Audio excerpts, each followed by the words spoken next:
Are you ready to become awesomer? Hello everyone, my name is Umar Hamid. I'm your host on the No Limit Selling podcast, where industry leaders share their tips, strategy, and advice on how you can become better, stronger, faster.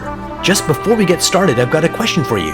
Do you have a negative voice inside your head? We all do, right? I'm going to help you remove that voice in under 30 days guaranteed. Not only remove it, but transform it. So instead of the voice that sabotages you, there's one that propels you to much higher levels of performance and success. There's a link in the show notes. Click on it to find out more. All right, let's get started. Hello, everyone. Welcome to another episode of the No Limit Selling podcast, where we talk to industry leaders about the human side of sales. Today, I've got the privilege of having a friend and consummate professional, Ali Davar. He is a group leader at Kaza Group. Ali, welcome to the program. Hey, thanks for having me. So, Ali, how long have you been in real estate?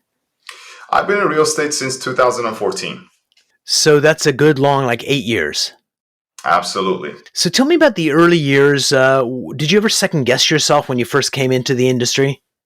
All the time. I started part-time in the beginning and going through the learning curve and not knowing actually the productive activity that produce income and create predictability in the beginning was a challenge. I spent a lot of times doing what I call feel-good marketing. We can certainly talk about that. And I had to learn actually what are the most effective things that are going to generate income. Absolutely, because when you're new, you just latch onto anything. And I suspect that you latch onto things that feel comfortable and shy away from things that feel uncomfortable. And unfortunately, in this world, it's the uncomfortable things that make you money. And the comfortable things just make you feel, I can give myself a hug, but sends you to the poorhouse. Absolutely. I had to learn what are the rocks that I have to move forward that actually produce income. I had to learn how to actually attract business over time. And in the beginning, you're chasing business. So you're attracting business over time. You're cognizant of being able to build a business that's attracting clients. And if I was to do this all over again, I would have saved a lot of time. Being next to somebody, being next to a mentor is really important. In the beginning, I had mentors and they were awesome. And at the same time, we were kind of learning together, right? So, right. You learn that.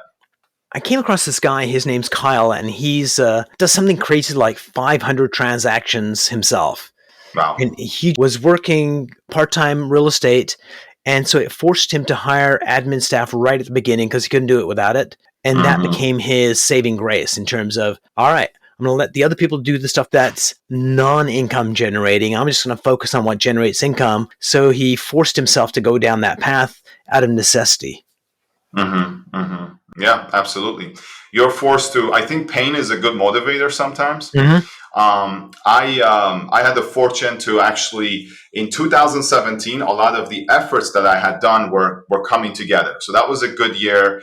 And 2018 wasn't. And all of a sudden, I'm like, this roller coaster of sales is real. And what activities are going to generate income or generate real results matter. So I had to get serious about, change of habits, change of schedule, being very intentional about what I do and how I control the day to actually build a business, have a schedule rather than being entrepreneurial about the whole journey. I had to become very purposeful, as we say. Yeah, it's everything that generates success is process driven. And a lot of entrepreneurs are like, no, not process. I'm a free spirit. I'm at my best when I'm doing this. And the reality is people that are great at whether it's track and field or it's real estate or it's being a CEO, it's the processes they develop that keep them on track and guarantee success. Because if you don't have a process, you don't know what the problem is. So you're trying to fix things or try new things. It just doesn't work. So tell me about a time, Ali, where you went from non-process and you found a process that worked and how that changed your career and your mindset. Absolutely. So I think having a schedule is very important, right? First of all, understanding what your business plan is, what are the most, and I mean a very simple business plan, what are the most effective things that I need to do to generate leads and follow up with those leads to move them forward and generate income, then creating a schedule around that. I had to hold myself accountable to that. So that's a system. I realized, I think, in real estate, a lot of agents in the beginning, they work harder they used to work harder for the person they used to work for that rather than themselves. They get into Yep. real estate and it's like, hey, like, I don't have a schedule. I'll just do what it seems good. And if we feel busy, we're making flyers, we're putting out signs, we're working on a contract way too long rather than actually going and after the things that matter. So I had to get good with the process of this is my schedule. I'm going to protect my time. I'm going to go after new business in the mornings. I'm going to do the difficult things in the morning. I had to get very systematic about my follow up. Being able to be very fast with the follow-up, and at the same time I had to become valuable in the marketplace. So I had to actually sit down and learn the business really well. I always divided into three things: the process, the market, and also the product. Now, as an agent, sometimes you don't have a product, you don't have a house you're selling, or as a buyer's agent, if you're out there helping buyers, there's no product yet. You might want to know the area a little bit, you might know a few neighborhoods, but you're most likely driving around. But it's very easy to very quickly become good at the process. And how do you net a seller the most amount of money, or help the buyer save the most amount of money, or win in this market? So that's the process.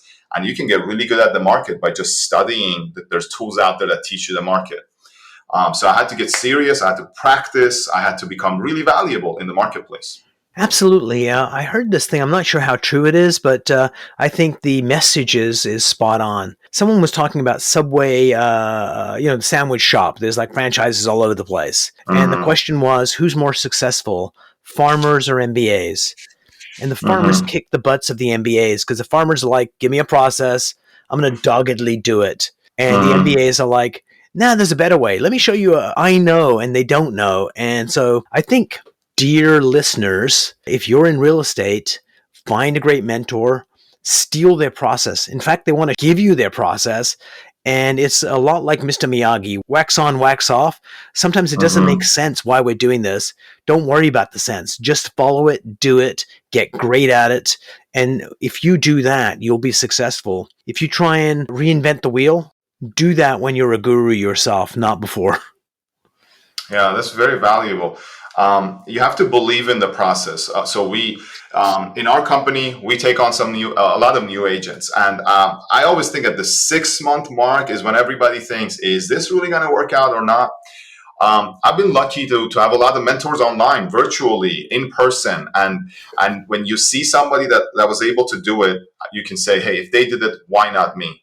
It's very important. You said it right. Until you do it better than them, just follow their process. There's a reason and a logic behind why everything is set up the way it is. And until you get there, you shouldn't try to reinvent the wheel. You should just try to actually get to that level first.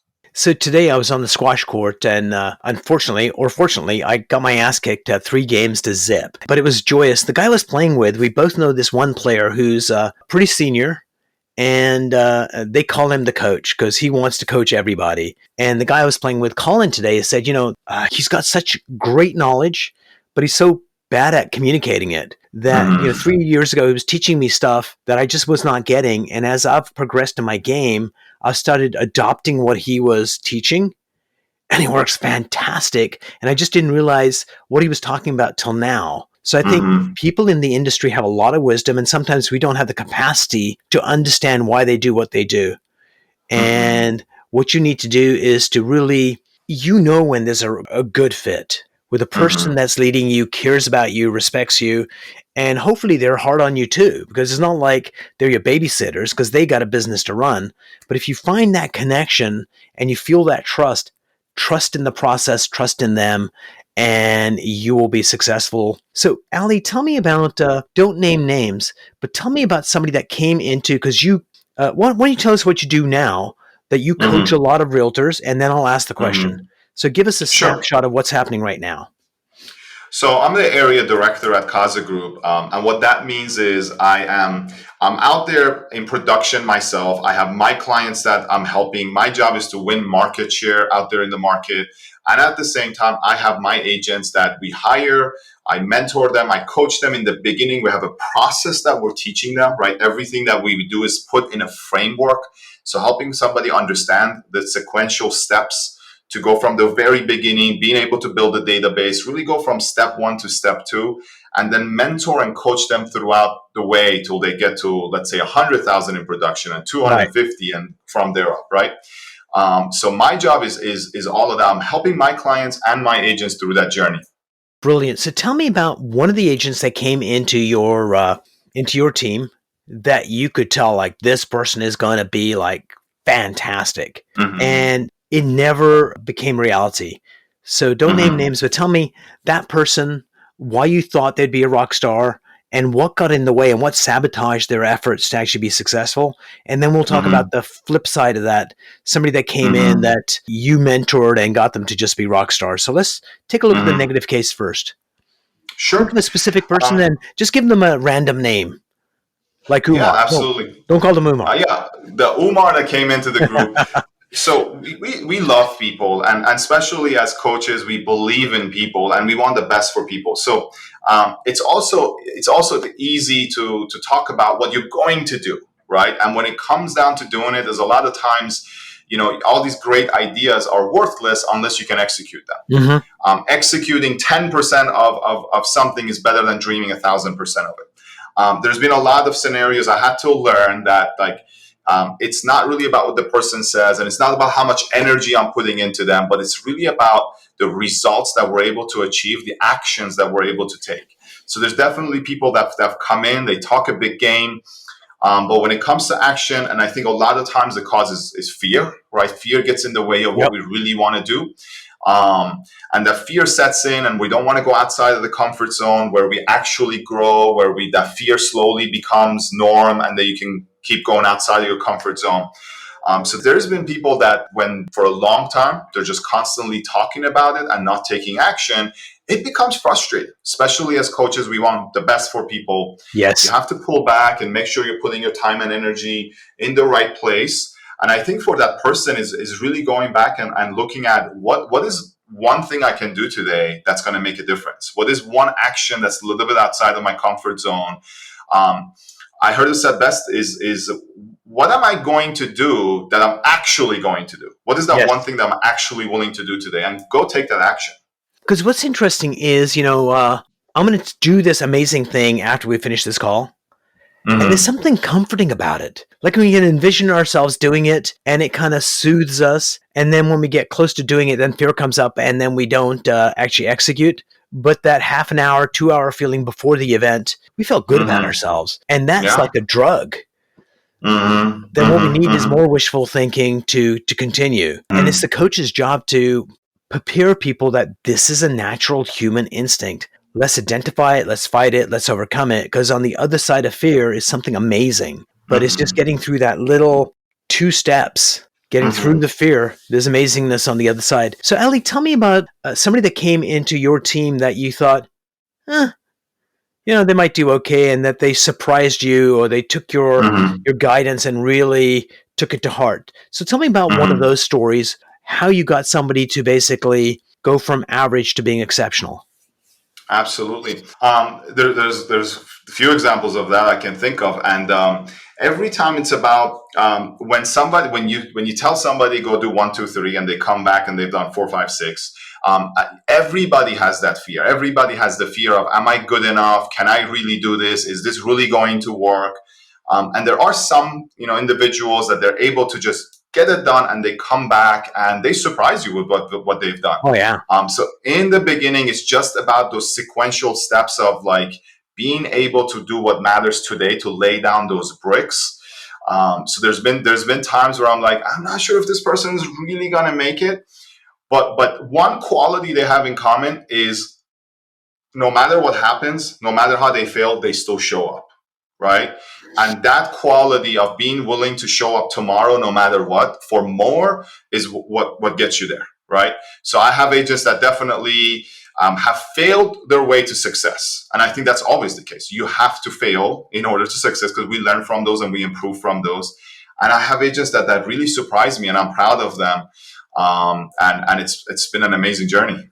Absolutely. And I think we are trained from childhood that failure is bad.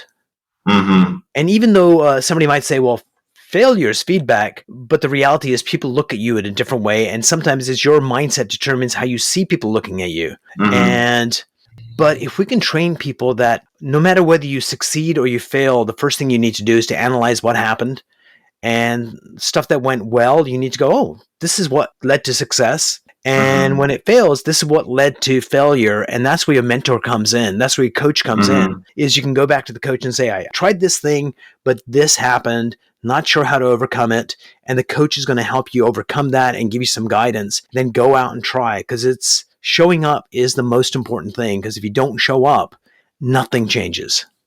Mm-hmm. Mm-hmm. Absolutely. No pressure, no diamond, right?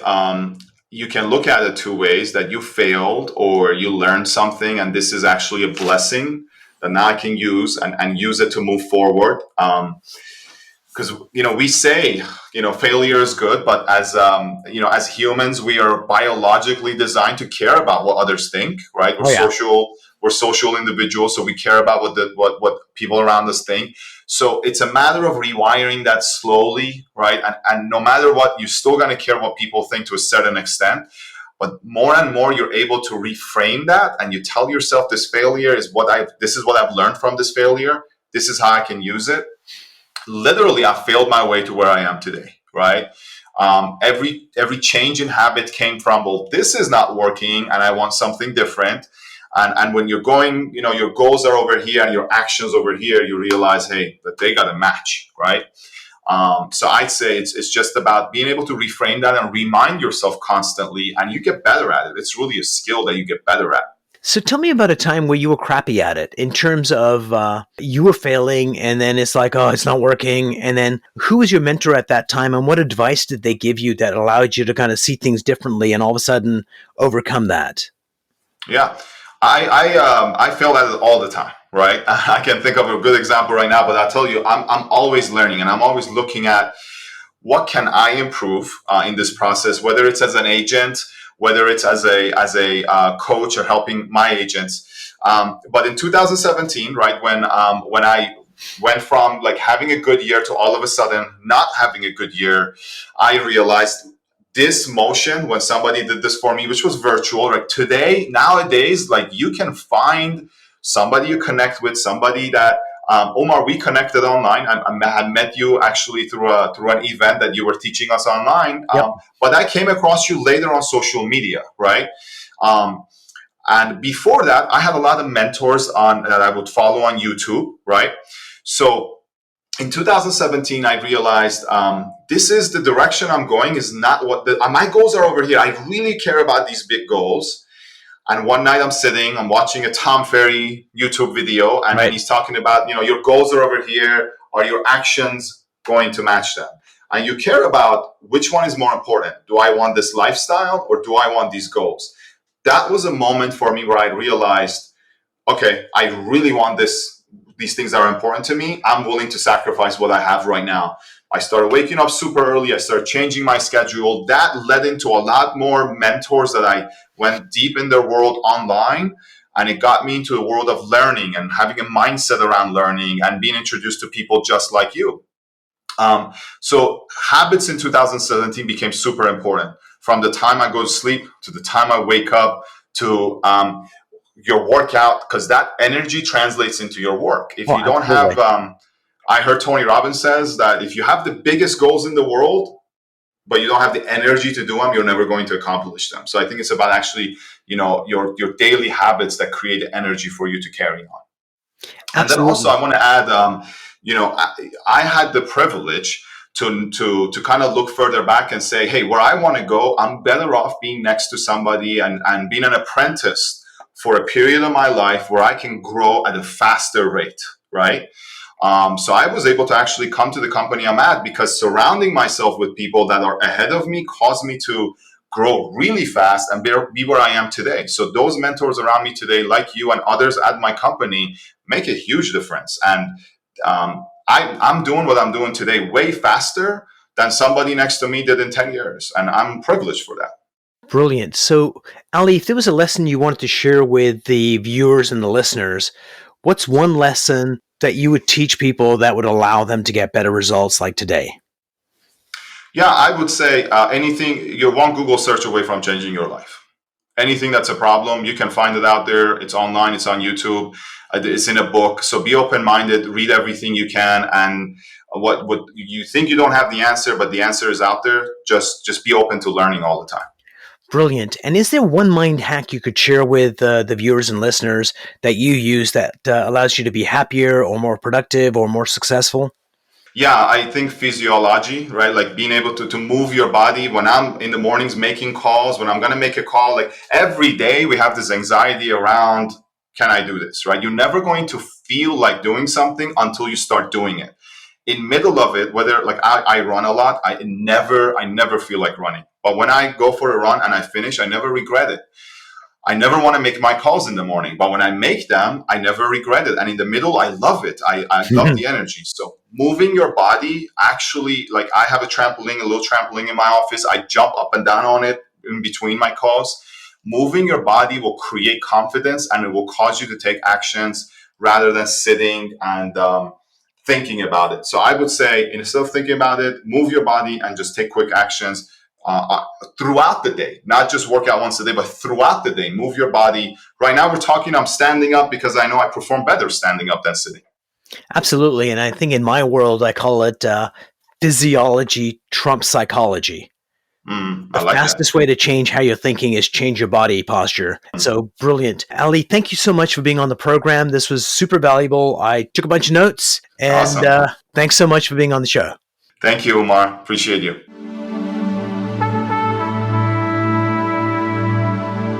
If you enjoyed this episode, please go to iTunes and leave a 5-star rating. And if you're looking for more tools, go to my website at nolimitselling.com. I've got a free mind training course there that's going to teach you some insights from the world of neuro-linguistic programming, and that is the fastest way to get better results.